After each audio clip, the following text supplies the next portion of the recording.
evangelis Thomas Colin, en die gees van die Here is op my, om hulle wat gevangenes is, los te maak van drank en alcohol en moord in die naam van Jesus. Amen. Hy het my geroep om hulle wat sy harte gebroken in verhoudings te genees en te herstel in die kostbare naam van Jesus. Hy het my geroep gesalf om hulle wat geen hoop het, hoop te gee, vry te maak in Jesus naam. Ons praat weer, let in die getuie, Jesus, dank jou baie. Almal, my naam is Storm Wilken, ek kom uit Boksburg uit. Ek wil net julle almal 'n bietjie daar buite motiveer, julle wat down is, depressed is, julle weet nie meer wat se kant toe nie, julle het almal verloor. Ek het my pa verloor op die ouderdom van 15 jaar oud. Vandaar is my lewe net al die pad Daniel gewees. Ek was deel van gangsterism, ek was in die tronk gewees vir 3 maande, Boksburg Maximum. Uit die skool uit geskors, ek het nie meer glad nie geweet wat se kant toe mee nie. En ek het uitgekom by Ruach Adonai vir die eerste keer, die Here kragtig ontmoet. En ek het uitgegaan na 6 maande met tyd klaar gemaak en ek het geval.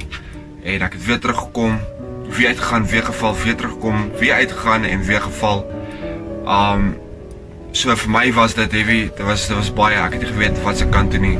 En ek wil net vir julle sê, byt vas, daar is hoop. God gaan laat sy sterkste soldate die moeilikste paaie loop. Hy is besig om ons te vorm, hy is besig om ons te skilder in sy beeld. Ek wil vir julle sê, almal hou vas. Dit is my 3de keer hierso en weet jy wat, ek het nou reg gekom. God het my beloon met 'n awesome Godsvrou wat ek eendag mee gaan trou. Julle is awesome, moenie opgee nie. Die Here is kragtig, hy is almagtig en die Here maak vry. Amen. Hallo, my naam is David Korp. Ek kom uit 'n gebroke familie uit. Ek was jong geweest toe my ouers geskei het. So toe dink ek, drugs is die enigste oplossing vir my. Ek was 7 jaar verslaafde geweest, maar met die Here se genade is ek vry. Die mense wat daar buite is wat nie weet wat liefde is nie, as jy God in jou lewe het jy alles, liefde, geluk. So ja, hou aan God se hande vas en ek het hier by Ruach Adonai uitgekom 'n paar maande terug en ja, God het my vrygemaak, ek is 'n nuwe mens, het opgestaan en nou kan ek weer lewe in die oë kyk.